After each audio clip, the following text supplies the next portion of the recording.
नमस्कार दोस्तों, I hope आपकी तैयारी काफ़ी बेहतर चल रही होगी। तो आपकी तैयारी को और बेहतर बनाने के लिए आज की वीडियो में हम लोग करेंगे प्रैक्टिस सेट 48 यूपी SSC पेट के लिए हिस्ट्री, जो कि आपके एग्ज़ाम के लिए काफ़ी महत्वपूर्ण होगा और यहाँ से आपके एग्ज़ाम में 10 क्वेश्चन आएंगे। तो चलिए दोस्तों, आज के अपने टॉपिक की शुरुआत करते हैं। सबसे पहला क्वेश्चन देखिएगा, वह स्थल जहाँ से मिले अभिलेख में मित्र, वरुण, इंद्र और नासत्य के नाम उल्लेखित हैं, तो वह कौन सा अभिलेख है? तो इसका राइट आंसर हो जाएगा दोस्तों भोगज कोई अभिलेख, भोगज कोई अभिलेख। और कहाँ से मिला है? एशिया माइनर से, एशिया माइनर से। नेक्स्ट देखते हैं, प्राचीन भारतीय इतिहास में वर्णित झूकर संस्कृति तथा कब्रिस्तान एज संस्कृति का संबंध है। कहाँ से है? तो परवर्ती हड़प्पा कालीन संस्कृति से, परवर्ती हड़प्पा कालीन संस्कृति से। आगे भी आपको इम्पोर्टेंट बताते रहेंगे, जो कि आपके एग्ज़ाम में ज़्यादा से ज़्यादा पूछने का चांसेस रहता है। तो पेशेंस बनाए रखिएगा, मात्र 5 मिनट। नेक्स्ट देखते हैं दोस्तों, काया कलेश के अंतर्गत उपवास द्वारा शरीर के अंत आत्महत्या का विधान है। तो क्या है? जैन धर्म में, जैन धर्म में। देखिएगा, काया कलेश के अंतर्गत यानी उपवास के द्वारा शरीर के अंत यानी आत्महत्या का विधान है। किस धर्म में? तो जैन धर्म में। वेरी मोस्ट इम्पोर्टेंट है। और क्वेश्चन में आपसे पूछा जाएगा, वह कौन सा जैन शासक था जिसने अपने जीवन के अंतिम दिनों में शरीर के द्वारा यानी उपवास के द्वारा अपने शरीर को त्याग कर दिया? तो चंद्रगुप्त मौर्य। आगे बढ़ेंगे, वह शिलालेख जिसमें अशोक ने उन आठवीं जनजातियों का उल्लेख किया है जो अपराध करती थी। वेरी मोस्ट इम्पोर्टेंट क्वेश्चन है और आपके सिलेबस में दिया गया है चंद्रगुप्त मौर्य और अशोक के विषय में पढ़ने के लिए। तो देखिएगा, वह अभिलेख जिसमें अशोक ने उन 8वीं जनजातियों का उल्लेख किया है जो अपराध करती थी, तो कहाँ पे किया है? तो 13वां शिलालेख में। और इसी 13वें शिलालेख से हमें क्या जानकारी प्राप्त होती है? तो कलिंग युद्ध के विषय में जानकारी प्राप्त होती है। नेक्स्ट देखते हैं दोस्तों, नेक्स्ट देखते हैं, कौटिल्य रचित अर्थशास्त्र वह अध्याय जिसमें 26 अक्षरों का उल्लेख है। तो क्या है? अध्यक्ष प्रचार, अध्यक्ष प्रचार।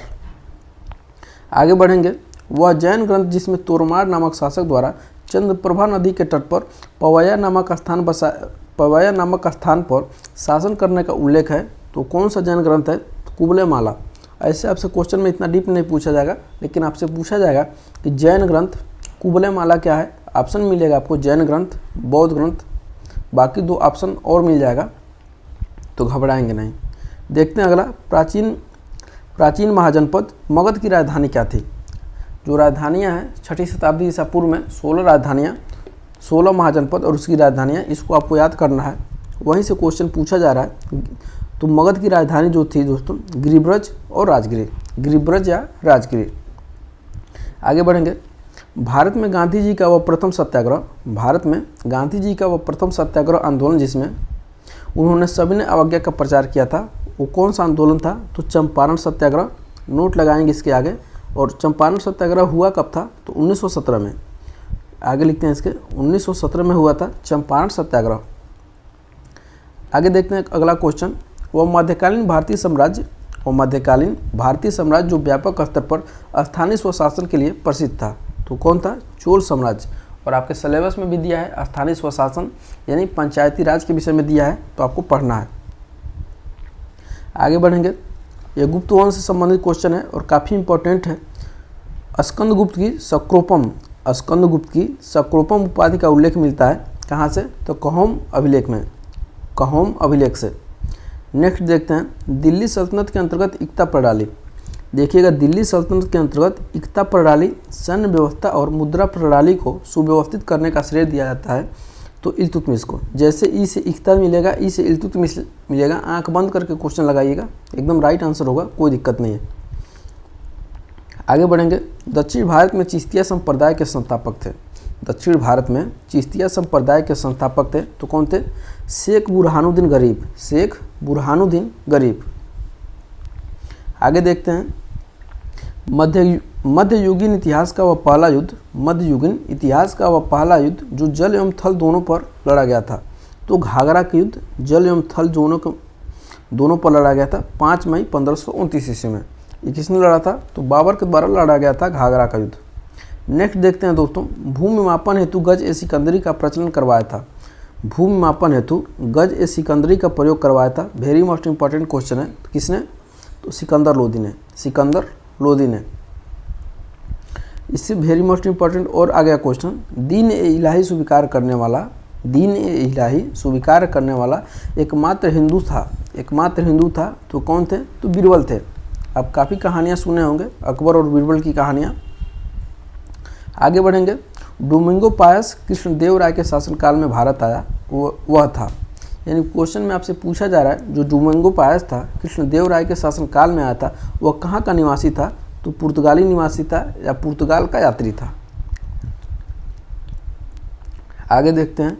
भारत पर आक्रमण करने वाला ईरानी शासक, भारत पर आक्रमण करने वाला ईरानी शासक जिसे ईरान का नेपोलियन कहा जाता है, तो कौन है? नादिर शाह। और नादिर शाह आक्रमण किसके समय में किया था? तो मोहम्मद शाह रंगीला के समय में किया था। मोहम्मद शाह रंगीला के समय में नादिर शाह ने आक्रमण किया था और यहाँ से क्या लेकर गया? मयूर सिंहासन उठाकर लेकर गया था। आगे बढ़ेंगे नेक्स्ट क्वेश्चन पे। वह भू राजस्व व्यवस्था जिसके जन्मदाता थॉमस मुनरो और कैप्टन रीड थे, तो कौन थे? भू राजस्व व्यवस्था वो क्या थी? तो रैयतवाड़ी व्यवस्था थी। रैयतवाड़ी व्यवस्था थी। यहाँ से भी आपसे एग्जाम में क्वेश्चन पूछा जाएगा जो कि आपके सिलेबस में दिया गया है। नेक्स्ट देखते हैं। कांग्रेस के वे नेता जिन्होंने डोमिनियन स्टेटस के स्थान पर पूर्ण स्वराज को कांग्रेस का लक्ष्य बनाने की आकांक्षा प्रदर्शित की थी, वो कौन नेता थे? तो सुभाष चंद्र बोस थे और जवाहरलाल नेहरू थे। आगे बढ़ेंगे। लायल आयोग, स्टेसी आयोग, मैकडोनल्ड आयोग और वुडहेड आयोग आदि ब्रिटिशकालीन आयोग संबंधित हैं। तो किससे? तो दुर्भिक्ष से। अगर ऑप्शन में दुर्भिक्ष ना मिले तो मिल जाएगा आपको अकाल से। उस समय अकाल बहुत पड़ते थे तो उस समय बनाए गए थे सब आयोग। नेक्स्ट देखिएगा दोस्तों। बंगाल विभाजन के विरोध में बंगाल में ब्रिटेन की वस्तुओं का बहिष्कार का सुझाव सर्वप्रथम किसने दिया था? तो कृष्ण कुमार मित्र ने। अगला देखिएगा। वह महिला जो एनी बेसेंट था सरोजिनी नायडू के बाद कांग्रेस अधिवेशन की अध्यक्षता करने वाली तीसरी महिला बनी थी, तो कौन बनी थी? श्रीमती नलिनी सेनगुप्ता। और यहाँ से आपसे क्वेश्चन में पूछा जाता है, कई बार पूछा जाता है, हर एग्जाम में लगभग पूछा जा चुका है कि भारतीय राष्ट्रीय कांग्रेस की प्रथम महिला अध्यक्ष कौन थी? भारतीय राष्ट्रीय कांग्रेस की प्रथम महिला अध्यक्ष कौन थी? तो इसका राइट आंसर हो जाएगा दोस्तों सरोजिनी, माफ करिएगा, इसका राइट आंसर हो जाएगा एनी बेसेंट।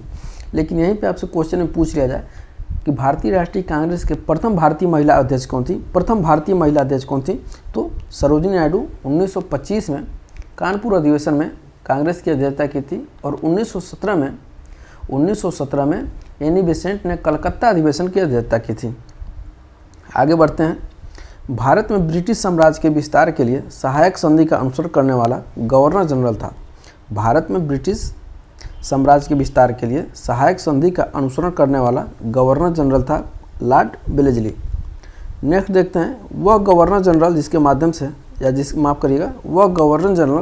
जिसके समय में भारतीय भाषा में प्रेस अधिनियम समाप्त किया गया, तो लॉर्ड रिपन के शासनकाल में। आगे बढ़ेंगे। भारत की राजधानी कलकत्ता से दिल्ली स्थानांतरित हुई थी। भारत की राजधानी कलकत्ता से दिल्ली स्थानांतरित हुई थी तो वर्ष 1911 में। तो कैसा लगा क्वेश्चन दोस्तों? कमेंट करके हमें ज़रूर बताइएगा। इस वीडियो को अपने दोस्तों के साथ ज़्यादा से ज़्यादा शेयर करिएगा। एक छोटी सी रिक्वेस्ट है, अगर आप अभी तक हमारे चैनल को सब्सक्राइब नहीं किए हैं तो सब्सक्राइब कर लीजिएगा, ताकि इसी तरह से मज़ेदार क्वेश्चन हम आपके बीच लाते रहेंगे जब तक आपका एग्ज़ाम नहीं हो जाता है। और मिलते हैं अगले वीडियो में, तब तक के लिए बहुत बहुत धन्यवाद।